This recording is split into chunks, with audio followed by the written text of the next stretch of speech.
Should I assume that's the 4 to 5 seconds? Yes. Perfect. All right.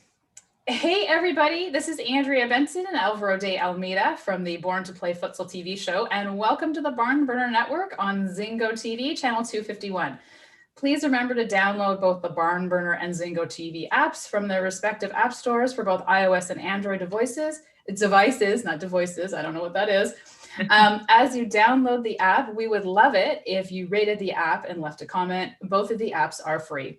Zingo TV is also available on Google Chromecast, Amazon Fire, Fire TV sticks, Roku sticks, and all smart TVs made from 2016 onwards. Today's episode is brought to you by the Women in Youth Sports Leadership Summit. It's a virtual event that's happening on January 22nd, 23rd, 24th, 2021. You can learn more at womeninyouthsports.com. All right, so there is my fabulous intro. So I have to say that both Alvaro and I are stoked today because today is a special episode for us. We are going to be talking about football and specifically women in sport and women football. So on our show today, we have Carmelina Moscato. She is a former football player for Canada's national team. And then we have Ann-Carolyn Lang, or AC Lang as she goes by, and she is a player for the League One Ontario league that was going to happen before COVID hit. So we're going to talk about everything women in youth sports and football today, but it is a tradition on this podcast / not podcast, TV show to do an icebreaker. So the deal with the icebreaker is even Alvaro doesn't know what this icebreaker is, which is why he's shaking his head. So the icebreaker is, if there was a zombie apocalypse, how long would you last? Who wants to take this one? Yeah, who's taking it? I'm happy Tom, I want to know what your answer is. Yeah, I'll go first. So I won't make this too long-winded, but I think there's this perception that I'm just like super tough, like on the pitch and the way I played and everything like that. I'm actually like a sucker for pain. Like, I don't know how long I would actually get through the scarcity of a zombie apocalypse. Having watched Walking Dead, it scares me a bit. So I'd be resourceful for probably a month. Okay, nice. That's pretty good. That's pretty good. To be honest. No, that's good. Okay, AC. Yeah, I think I would just give up pretty quickly because what's the point? So I'm gonna go with a week. A week. Okay. Well, I really don't know how much longer it would, last. I don't know. I cannot put this in time. In between, let's be fair, in between 1 week and 1 month. So okay. That's a safe answer. I've also watched the show Alive. So I've seen 100 Days in the Wilderness and people lasting 90 days. And after watching about a month of that, I stick by my answer as well. Yeah. Nice. Yeah. And I'm pretty sure actually I get picked off pretty quickly. I have played paintball and I got like annihilated within the first 5 minutes. So I'm quite sure I would last less than 24 hours. You've got a really solid group here. Yeah, I know. That's what I was thinking. In this apocalypse zombie, do they fire guns or? Is it what? They use guns? I don't know. Okay, keep going. Let's go. Okay. So now that we've done our icebreaker, so let's just dive into it. So Carmelina, can you give us a little bit about your background, your football background? Yeah, no problem. So basically played soccer all my life. Took a bit of a hiatus in my 20s. So I played all levels of football up until 19, all the way from, grassroots to full national team.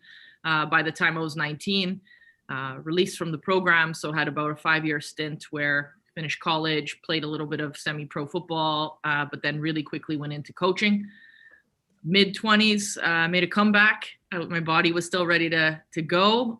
So around 25, I tried out for the national team. There was a change of leadership, so I wanted to give it a go again.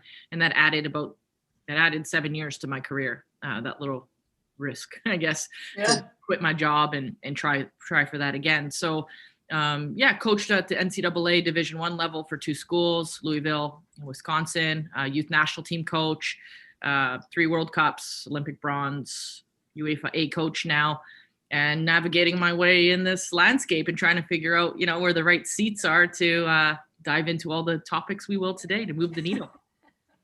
Yeah, no, that's fantastic. Our AC, your background? Yeah, sure. So I was actually born in Germany. I grew up there till I was 7.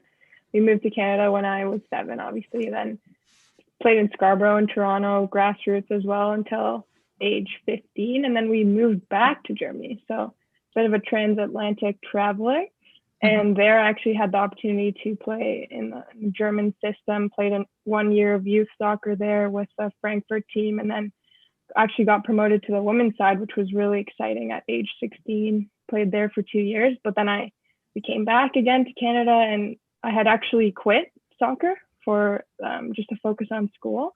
And I started going to the University of Guelph. Didn't play for my first year, but then the coach had somehow found out that I was there and tracked me down. And then 4 years of university soccer later, I'm still playing, and I'm having the honor to play in the league that Carm is actually the commissioner of. So that's the League One Ontario with North Mississauga.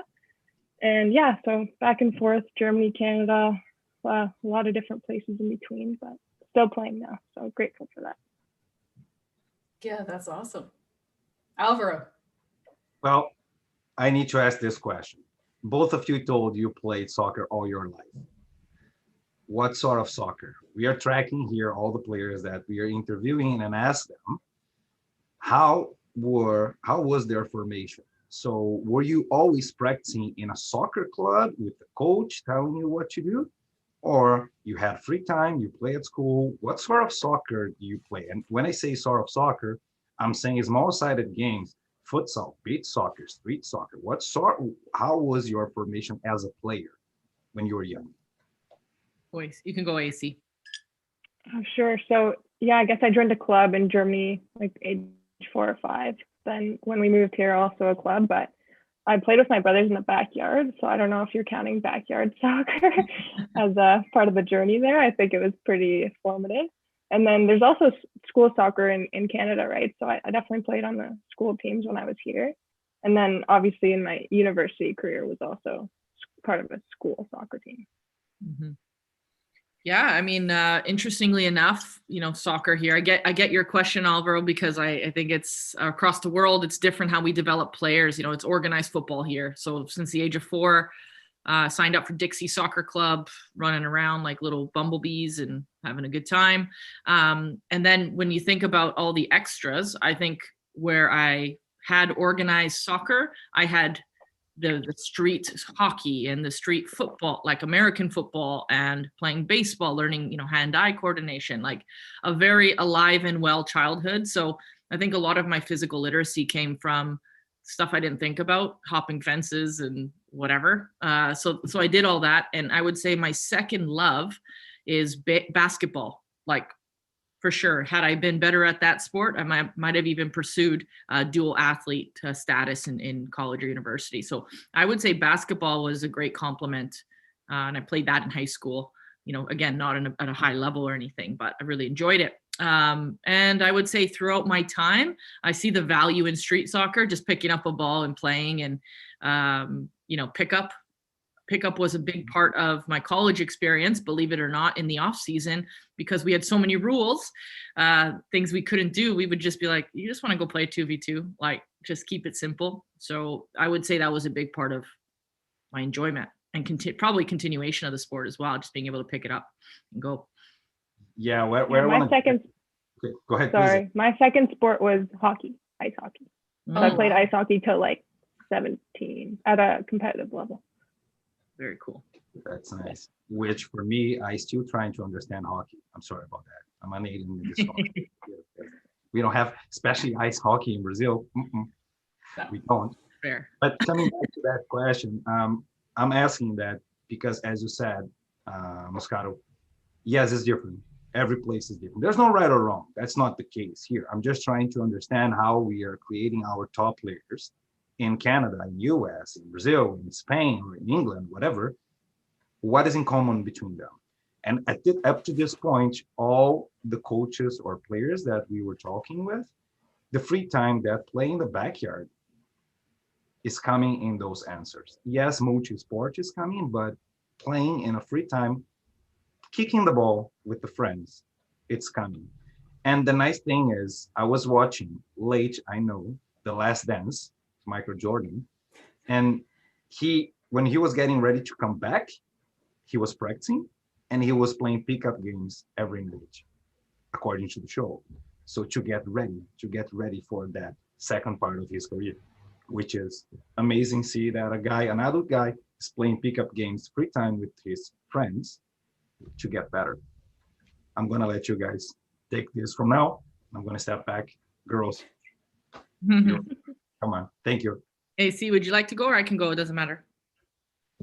About that comment about the backyard and playing in free time, for sure. I think that has a really big part to do with it, and it really shows how much you love the game. I think the people that go and they play and then they go home and they never touch the ball, they're not going to play later on. They just don't love it that extra amount. So yeah, I think there's something there with the top players who really love it and pursue it in their extra time.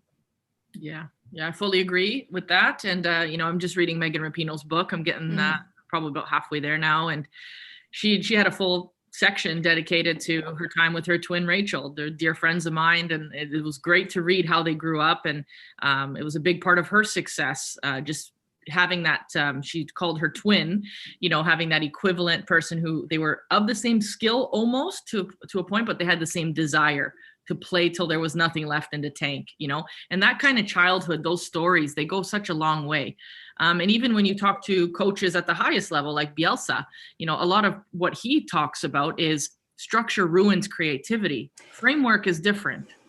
Framework, there could be creativity within a framework, but like you can't have it too crazy. But when the way he coaches, he likes to allow a lot of creative freedom and more principle-based coaching. So I think that the highest level, if somebody at the highest level has been at the utmost success is saying that, I think it can inform how we work and train, the kids at the grassroots level. If the first thing a grassroots kid is doing when they arrive at the pitch is a line drill, we've got it wrong. They have to be able to play, pick up, maybe teach them in the middle, but then let them play again, because success for a grassroots kid is coming back, that they actually come back to the session. That's success. They have fun. So I've learned a lot of things along the way. And I would say without even knowing, we did a lot of that anyway. And I guess the last thing I'll say, because I have a lot to say as usual, the last thing I'll say is I really think parents' involvement, or the lack thereof, and making the decision, the kid's decision to want to go and play. So like AC said, they're not forcing the kid to go to practice or to wake up and do the extra. Like the more you can cultivate that it's the kid's journey, the more successful that kid's going to be. That's something I'm learning. Yeah, and I would definitely agree with that. I mean, I have two boys, they're 11 and 13, and one of them played at a high level, and he actually quit soccer because it got too competitive. The joy of soccer for him was lost, right? And that to me is not good. And it's not good. It's not good for soccer, but it's not good for just physical literacy, as you say, because you want that kid to be active. Like I know my kids are on screens right now. It's just the reality, right? So how do you keep those kids? And I think as parents, we have to take a step back and say, okay, is my kid enjoying this, or is it too competitive? And be able to be that parent that's like, you know what, hold the phone.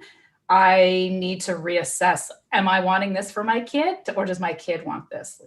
Because I see that a lot, right? Yeah, absolutely brilliant. One thing I'll say is a gentleman by the name of Ruben Flores. He's sort of been all over. He's a globetrotter, but he spent a lot of his time with his family here in Canada, and actually in the Kitchener Guelph area. Guelph, he was the technical director there, I believe, and he ended up moving his whole entire family to take a bit of a calculated risk, but to go to the English system. So he now has 3 kids playing in Chelsea Academy, and his son has just been signed for Arsenal. So some pretty notable differences there. And he sent me an article the other day. We've been chatting and keeping in touch. And the article said, we're so critical of kids that play Fortnite. article, it went on a little bit of a rant about Fortnite and how much we feel that's such a waste of the kids' time.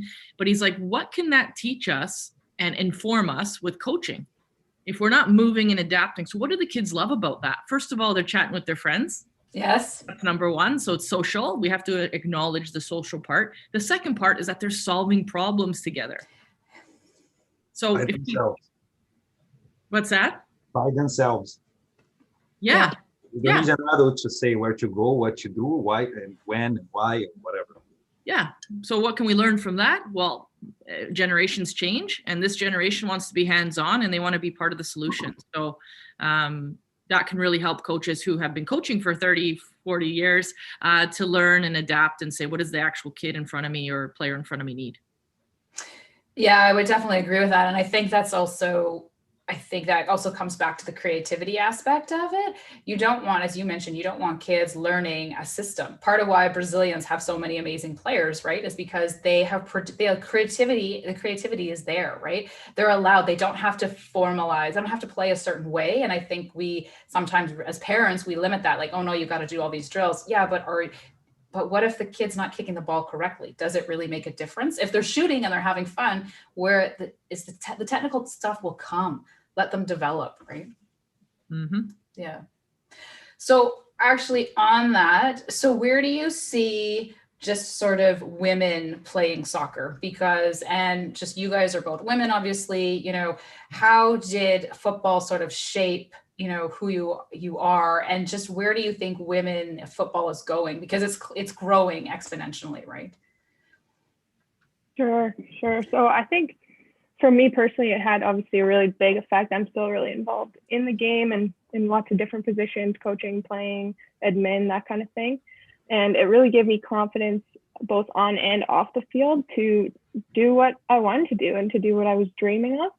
And even though that didn't result in me playing at the highest level for Team Canada, I'm still loving it and I'm still involved. And now I'm able to give back to this next generation, where if I had been lost somewhere along the way, if I had been one of those girls who had, fallen off in their teens, I wouldn't be able to give back in the same way now. And the second part of that question was, where are we in terms of women's soccer? I'm guessing you're asking for Canada. Yeah, Canada for sure, but also then because you live it and breathe it, like the world perspective too. Right.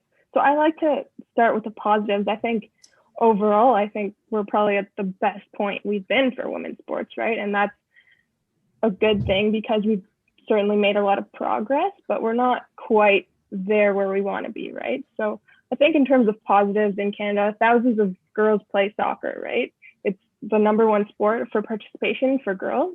We have a really strong national team program. We've produced world-class players. We always draw big audiences when our national team plays. We've also seen increased sponsorship and funding over the years, especially globally now. But I think there's still obviously some gaps in terms of lack of diversity and representation and lack of support from federations and clubs. And then as well, the wage gap obviously is still really big. I think I saw a stat like the 400 top paid women in soccer don't even make as much as Lionel Messi, right? So there's still a big gap in that sense. Yeah, it's a really big one. So those are kind of my positives and my negatives. Carm, what do you got? Yeah, those are fantastic. And I want to take a step back to say, people like AC yourself, the leadership that you've shown through League One, your platform, how you bring a group together. I've been able to witness that with the advisory group that we're on and have created. That is why we're doing what we're doing, right? And again, you said something interesting. Well, I didn't get to play at the highest level. It actually doesn't really matter. It's the platform really and how we use it, because there's a lot of women that have played at the highest level that are not still contributing to the game, and that is their decision based on the industry or family or whatever the case. And so to have women as passionate as AC involved in this and still doing it, that for me again is success and how we measure it. I think that's wonderful, and she's going to move on to do fantastic things. Keep an eye on AC, that's for sure. But when it comes to sort of the the global game, I agree. The sentiments. I mean, most views in the World Cup. We're having record deals, and again, it's not really where we think the sport can be in its potential, in its maximum potential, and it's going to take a shift, and probably a lot of mini shifts, to allow people to see the value of the sport and see some of the top leadership right now. We always say, oh, some of older generations, maybe men. Maybe, again, lacking diversity, maybe white men are still leading the sport, fully making those decisions. And it would be beneficial for everyone to add a little bit more diversity around their tables to see how everyone is feeling, not only women, but people of color, Black, Indigenous people, to say, what do we need and what does the whole picture look like when we're really inclusive?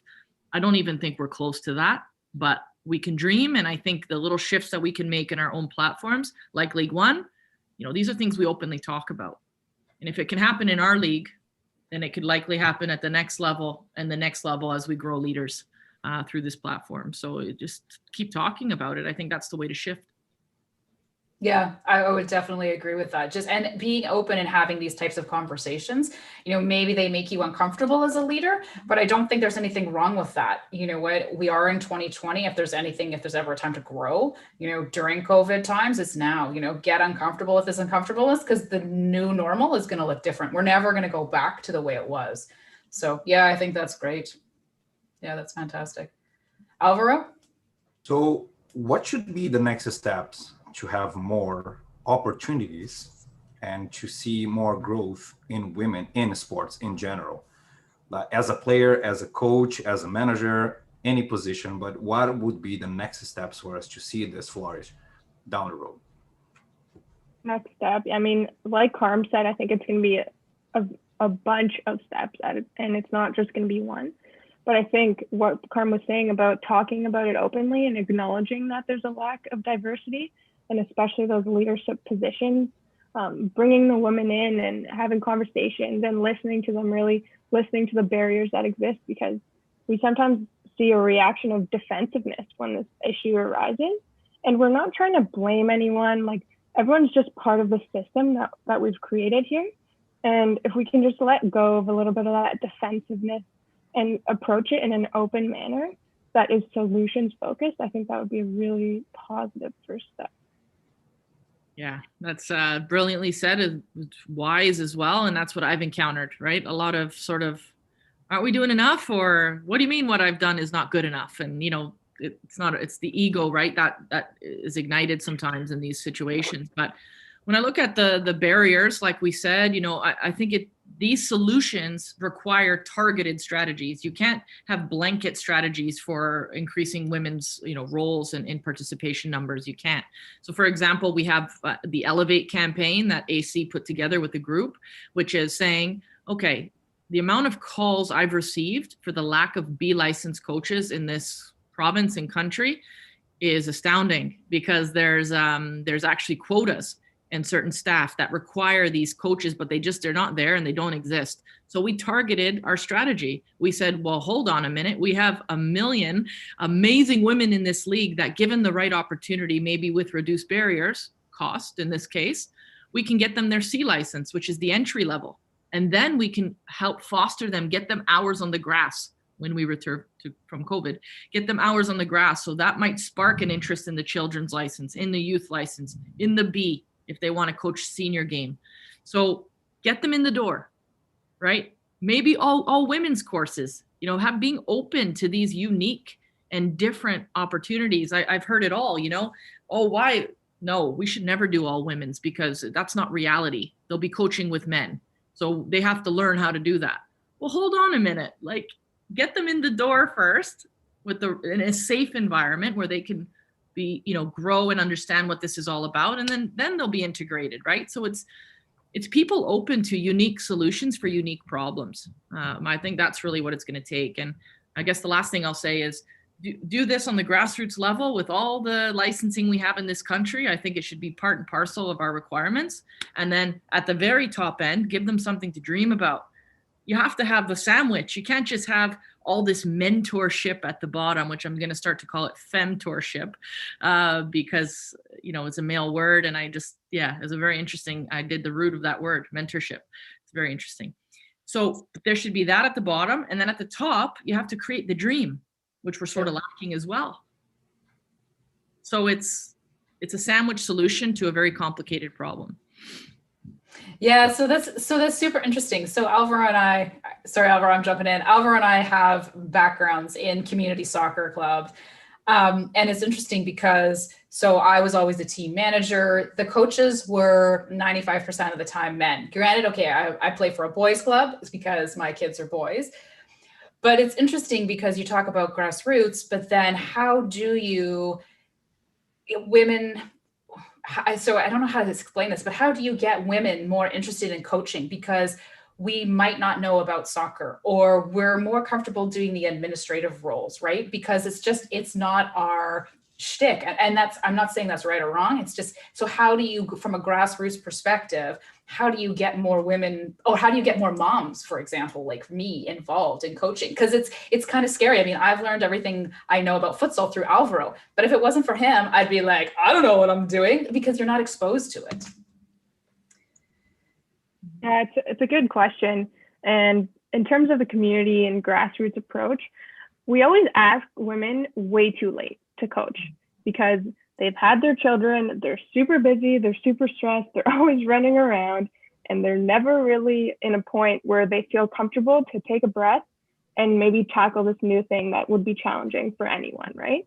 So I've witnessed this in my own life for sure, because the young women that I've played with, they, after they're done university, for example, they go and pursue their careers. They try to make some money. That's what they're forced to do or asked to do societally, right? And then whatever, 6-7 years later, once they've had their first kid, they come knocking like, oh, hey, you used to play, right? Can you come coach? And that's totally overwhelming for women. And then I've learned through working with my boss at Guelph Soccer, Sarah, actually, and she is putting together this program to kind of reduce some of those barriers for moms, such as, you know, childcare, or the lack of actually playing. So they're creating a women's league for just the moms there, and they're going to be creating a women-only coaching course, like Carl mentioned. So there's a variety of strategies, but don't ask too late. That's the number one problem, I think. Yeah, brilliant. I love the unique solutions for the unique problems. I mean, I really agree with that. And I think, you know, even there's some programs that are of note that are notable here, like North Toronto. So dear friend Billy Wilson, technical director there, similar to Sarah Orell doing that in Guelph. He grabs his OPDL players who have been part of the high performance system for, you know, 4 or 5 years. As soon as they graduate out, he then gives them 8 months of a transition program where they get their C license as part of their fee. They just get their license. It's part of the package. So they whether they want to coach or not, it just educates them anyway. And some of them, of course, that will ignite their passion for coaching, puts them through, you know, university prep and et cetera. So it's a very unique program.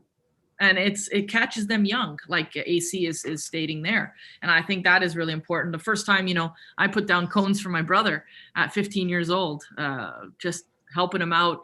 I was running circuit training in gyms thinking I was Pep Guardiola. I was like the best coach in the world, you know, but you need to start young. Like my ideas when I look back were so naive, but it was so fun to do. And highly likely the reason I'm still doing that today. So I want to emphasize that point, catch them young. Yeah, and I would agree with that. And I think, so what's I think unique about your perspectives is Alvaro and I are in BC and you guys are in Ontario. And I think when we're talking about soccer in Canada, you have Canada Soccer Association, right? And then you have all the provincial associations. And I think, so, you know, how can maybe, is it the government or is it the Canada Soccer Association? How can like a program like what you've described, which is amazing, be sort of, I don't want to say forced, but be implemented across the province, because every association is different. And Alvaro and I see this with futsal. Every association is different in terms of how they lead and how they structure and how they move players through the system, right? So what are your thoughts on that? Yeah, I have some intimate knowledge about this. I mean, in terms of the national initiatives, I mean, club licensing is a great step in the right direction to sort of level the playing field in some ways. You know, I'm sure in some places it causes separation and maybe buckets clubs and maybe creates maybe, I don't know, turf wars or things of that nature. It's not meant to do that. I know that for a fact. It's just sort of meant to make this system a little bit more robust, sustainable, and give some real targets.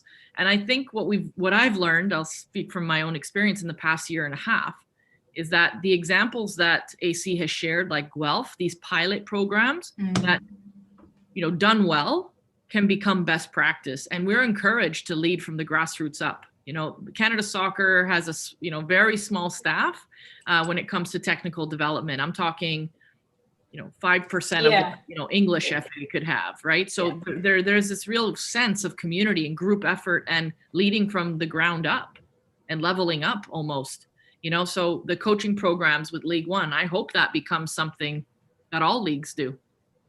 Yeah. We hope that. Of course, that's the bigger picture, is that, you know, we've done a great job.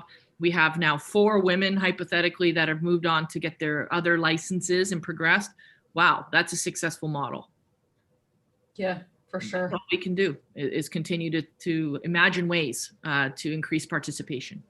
Yeah, and I think that's great. And I think it's, you know, I think part of it also is it's sharing of the information. You know, it's saying, look, this is what I've produced. You know, we all know that we want to get on the CONCACAF for the men's. We all want to get on CONCACAF. You know, this is what it's produced. This is how it produces successful women coaches. You know, look at the coaching model from a different perspective. You know, men coaches are amazing, but women coaches bring something unique too, right? So yeah, I think that's part of it. And as you said, be open to it.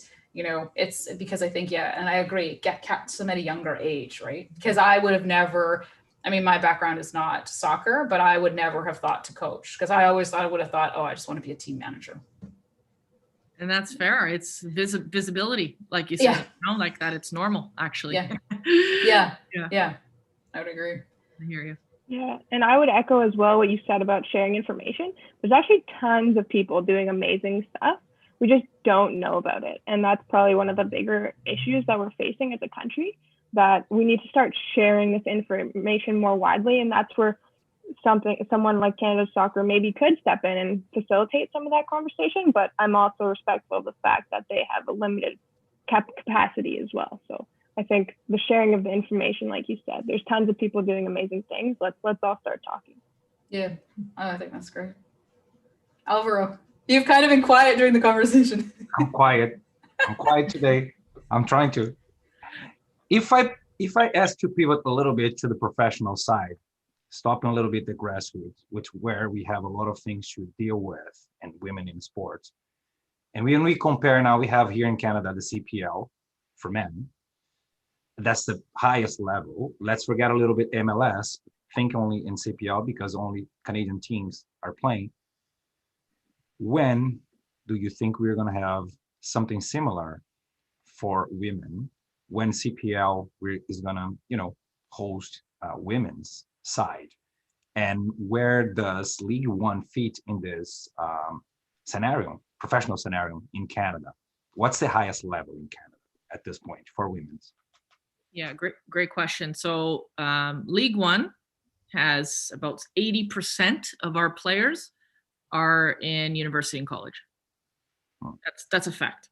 So that fact enables us to understand it's a 3.5-month league. It's 113 days. We have 252 days of the year that are off season for our players, that we don't necessarily fully service them, because guess what? Where do they go back to?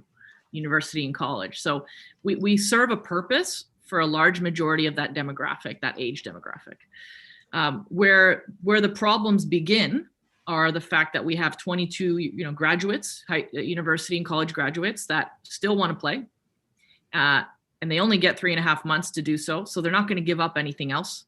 There's no actual benefit in terms of like a real carrot to play in League One at the minute, meaning that you don't necessarily win $1 million and you don't necessarily, like, you're just working it into your life for 3.5 months. That's really what I've learned. So for us, our job is to make sure that league is run professionally as humanly possible in terms of technical standards, operational standards, give these women the best experience they can. Then our next job, stage 2 of this strategy, has to be progression. So if we have 22-year-olds that and plus that are excellent players that just by circumstance don't have anywhere to go in Canada, I believe it's the league's job to help them progress out in navigating in a world that's confusing. Because when you go overseas, you don't know what the conditions are. You know, should I take this offer to go live in a house with 7 other women and get $200 a month? No, you shouldn't take that offer. So making sure that we educate our women enough to know what are the standards these days around women's pro soccer. So that's number one. And I'd call us a provincial league, probably tier 3, because tier 2 looks like a semi-pro 6 to 8 months, and tier 1 looks like professional league. 8 months here in Canada is what our realities are, and tell us from our weather and otherwise and facilities. So I love, it's an interesting question you ask, when. I think it's a matter of, we have to start maybe 3 steps before when and say, is it important? I know that sounds overly simplistic, but we need everybody to agree that it's important. And I don't think we're there yet. Sorry, who needs to understand if it's important? Because if you're talking about those 22 plus years old good players, I think for them is important, or not. Yeah, it is. So what I mean by that is the key stakeholders, the people who can make it happen. So the NSOs, the private investors, the people who are going to put the probably $5 to $30 million, depends on how ambitious we want to be, into the league to start. It's those people we're attempting to connect with, to share our story. We're not alone. Soccer is amongst one of the many women's sports we have, team sports, that don't have a professional league. So I would call this a Canadian problem. I would call this something that if maybe banded together, we could do something even more interesting. I don't think soccer independently, even though we're the highest participation, it doesn't translate into high performance yet for women. It just doesn't. And the system hasn't done that yet. So we're a little bit behind. I think you have to speak honestly as well. You don't want to pull the wool over everybody's eyes. I think we can start small and build, and people are still going to criticize that. You still got it, but you still have to do it. And it's not a reason not to do it. I'd rather have a small start, humble beginning than this large thing that lasts 2 years, if that makes sense. So I don't know how close or far we are. The money is scarce, especially throw in COVID into it. That's a layer now we have to consider. If it was far before, it feels a little further now, but it's not impossible. And we're working very hard to find solutions. I know that for a fact. And Alvaro, you asked who should it be important to? So obviously the stakeholders, like Carm said, but I would actually disagree that at the moment, sure, it's important to the players and they wish that they could play professional soccer, but they get distracted by their professional lives very quickly. So we're actually losing generations of players that way who just stop dreaming, to be honest. Like, I haven't even thought about playing professional soccer since probably I was like 12, right? So sure, we would love it. The player advisory group talks about it sometimes, how, that would be an amazing thing to have in Canada, but it's actually not really a priority at this point because it feels so far away.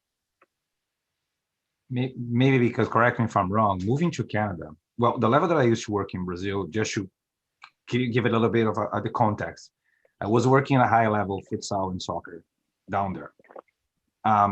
If I ask all the players that I used to work with, what do you want to be when you get old? They want to be professional futsal or soccer players, period. No other option. The university there is not a pathway like here. Again, I'm not saying what is right or wrong, just describing the system. Coming here to Canada 4 years ago, all the players that I work here at the club that I work with, when I ask them, some of them will answer university, having scholarship and done. Some of them are playing for fun. Most of them actually, even they are playing at a high level within our club. So it's different. I think it's close to what you were saying, AC, because I think my feeling is they don't have a place to go. There's no option down the road. Before CPL, thinking about the men's aspect, we had 3 professional clubs in the country. Again, correct me if I'm wrong, professional clubs. No, correct. So Yeah. 50 spots for the whole country. And we could bring players from all over the place to play in those 3 teams, which is harder than in Brazil to be a professional player if we compare the numbers, because we had only 3. Now we had at least 300 plus spots when CPL starts. So now we have more chances to have kids. Okay, I have a chance to play. You're Here in correct. Canada, I have a chance. Maybe League One going that stage, stepping forward, maybe we're going to have girls and women's that, okay, I go to university, but now I have somewhere to go right after or in parallel at the same time. So I don't know if we had a league, we could have that dream and foster that dream. So girls and women's could go, okay, now I have a place to go, not only abroad. That's the goal. Yeah. It has to be the goal. It is. Like I said, this league right now is the highest level we offer. It's not long enough, and we don't have a representation of all the best players based on the demographic we're servicing and how many generations we lose, like AC said. So right now it's a retention and progression strategy. The fact that university and college feels like an absolute home run, and that's the goal, is because that's the only tangible thing that has been proven. That's the only, progression that people can say, yeah, you know what, I spent 5 years in a youth program and I got a scholarship. Yes, I succeeded. But after that, to your point, the conversation stops, and that's sort of what we're working on is building more layers and levels. So then here's my question, and this is more of an investor question then. So how do we as a country, and I mean from BC all the way to Newfoundland, convince investors that doing something like Ontario One League and building a female equivalent of the CPL is a smart investment? Because it is, because we are 50% of the population. If I look at the women's football teams around the world, there's some amazing talent. So, and I agree with you, I think this is a uniquely Canadian problem. So how do we convince investors? Because I hear so much about, okay, it's viewership. Yeah, but it's not been proven, right? Like, we know the audience is there. I'm a female. I've been to MLS games, NCAA, NBA, PGA. So I'm a female viewer. So how do we convince investors? And I don't know if it's getting more women investors, but how do you change that dialogue? So even assuming we're not in COVID times, that people are like, yeah, you know what? I want to invest because I see a future. You want to go, AC? Sure. I mean, I'm not an investment professional at all, so this is just fully my opinion. Yeah. But I always have this discussion with my brother because he says that companies have no moral obligation to invest in women's sport. And they don't have to do that if they don't want to. But if you look at the rates that women's sport and women's soccer in particular are growing globally, I think it's actually a poor investment decision not to invest. I think it's like 400% growth or something in the last few years around the world. So I think it's actually a miss. And the question is, why are we missing that opportunity? I'm not sure what the answer to that is. Carm, what do you got? Yeah, I think there's it's definitely old models and old systems, and thinking we're copy and pasting the men's game. Like, thinking completely differently has to be part of this solution. Like I said, our country's massive. Maybe we shrink it. Maybe maybe we literally say it's between these two, 3 provinces. And like, again, we can get into the tactics and the how. Yeah. And that's what I've been doing for the last year, with my team, is making sure we're dreaming it up. Not like it's been done, like in a very different and unique way, to make it possible and affordable and sustainable, and all the things that every women's league is fighting for. I mean, even if you look at the NWSL, they have the #1 team in the world, and their numbers are very good, but they're not crazy numbers that show up every single week at a venue. So Yes. Why are we trying to still put butts in seats? Maybe it's broadcasting that we should pour all our attention into. As one of our dear connected friends here, Onkar Dillon, has said, maybe package it differently, and it can be a new product where we showcase it a little differently. And there is an audience, and we can't say they wouldn't watch because we have no proof to your point of that. But we do know that 30,000 people show up every single time there's a chance. That's got to mean something. That's got to mean, people buying tickets for a home World Cup in 2015, when the team wasn't even as star-studded as it is now, has to mean something. So I think we can confidently say the women's brand is strong. I guess the biggest fear is that the candle burns out a bit, and we're going to have to reignite it when this new, the older generation, the Sinclairs, the Desiree Scotts, the Labbés, that they move on. And you have the core group now with Kadisha and Ashley and Janine and all of them that are they are the core. They're the absolute core of the team now. But what's next? I haven't heard a really strong answer to that. I haven't heard it yet, and maybe it's coming, and I hope it is. Okay, but does that concern you though? I feel like that concerns you because you don't know who's coming down the pipeline, right? Like, who is the next generation? I would agree. Like, what happens if we stop? It can't concern myself, yourself, AC, and Alvaro more than it concerns the leaders. Like, it can't concern us more than them. Like, we are all in this sort of together. I'm assuming they're concerned. They have, like, I don't know their depth chart and everything else. Yeah. We can confidently say on this call, as fans of the game, which I am now, I'm a fan as well, we are curious about the next steps, next generation, where they're going to come from, where they're going to sharpen their teeth every day in a daily training environment. Where's that happening? If it's not here, then what are we doing to make sure it is somewhere else safely and, super positively for our future here in Canada? So we'll be waiting on the edge of our seats to hear what's next for the next quadrennial. Yeah, that's true. Yeah. Oh, absolutely. Alvaro, anything? Just to give you one note, guys. Brazilian national team 3 weeks ago, for the first time in our history, if I'm not wrong, we have a designated kid for the women's team for the first time. Yes. Meaning the difficulties to make women succeed and give opportunities to women to play. I think this is a very good example. Brazilian national team, for the first time in history, is offering a kit for women. They are not using the men's anymore. They're having their own. So I think the difficulties, the challenges are all over the place. Of course, we're talking about Canada, but they are all over the place. Our best players in Brazil, they start playing with the boys and among boys, and because there was no girls. If I'm not wrong, AC, you start as 16, 17 years old when you play for an adult team. Am I wrong? On the women's team in Frankfurt, 16. And Moscato, you debuted on the national team when you were 17, something like this. Mm-hmm. Was the adult team? Yeah. The same story down there. So what I'm saying is there's no pathway. There's no U17, U18, U20, adult team. You don't have that pathway. You need to survive on the field.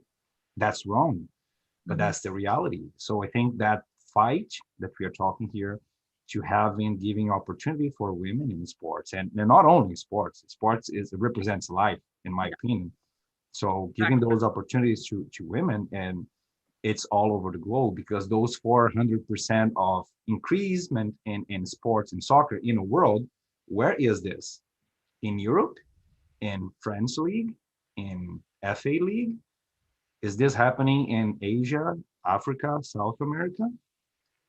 Not at the same rate. I rate. don't think this is globally. This is locally, unfortunately, but it's a start. But I think we have a lot of things to do to get that equality. Yeah. That's everybody deserves. All right, so I was just given the 5-minute notice, so we have 5 minutes left. So I'm going to ask both of you, what advice would you give for university students or young women who are playing soccer? And that's it. Mm-hmm.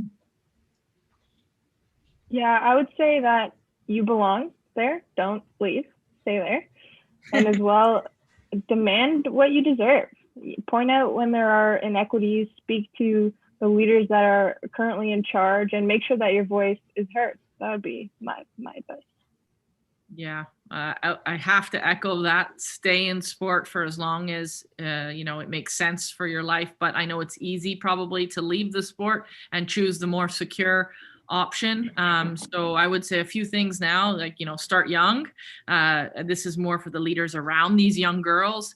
Get them involved and letting them know what's possible. Have those conversations within your own environments. I think that's number one. Once you get to the university level, I like what AC said, connect with like-minded people. And I mean that in the way that people who have moved the needle, who are in your community, that are doing great things, even outside of your community. Like the ways to connect now are endless.